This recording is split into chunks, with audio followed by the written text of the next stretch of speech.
Floating Feldmans by Elyssa Friedland, published by Penguin Random House. And this is the story of one slightly dysfunctional family who take to the high seas for about 5 days on the Caribbean. Grandmother Annette is about to celebrate her 70th birthday, and she would love more than anything, or would she, to have all her family with her in this confined space, the Ocean Queen, which has 3,000 passengers, 1,300 crew. They expect each passenger to eat about 6,000 calories per day. So you get the setting. This is an environment not for the faint-hearted. So there's Annette and David, and their 2 children, and then the 2 grandchildren. And Freddie, one of the children, has brought unexpectedly his partner Natasha with him. He's quite significantly older than her, and that is a great surprise. But surprises, there are many.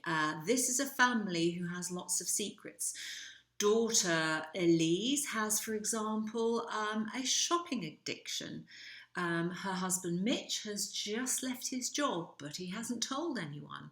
So as you can see, it's quite a recipe there. So this is a story that is told with aplomb. There's an awful lot of humour. There are an awful lot of nautical puns. Julian, who is the cruise director, oversees the whole shebang.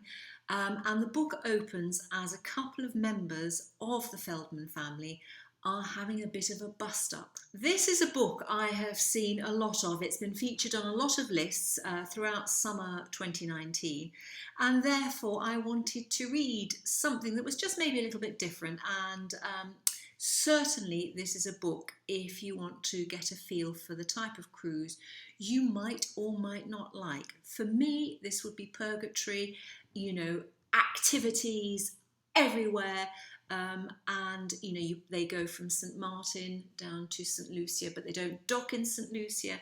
And their activities, 24/7, food, eateries, 24/7. This is all humanity crowded into this small space. So I think if you're thinking of going on a cruise, you should certainly read this book to see the downside of cruising.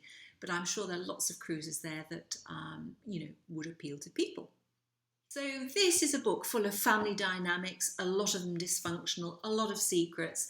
But the author, Elyssa Friedland, really observes family life very well with humour. I think the cover probably doesn't do it for me. I think what you get is actually better than the cover would indicate.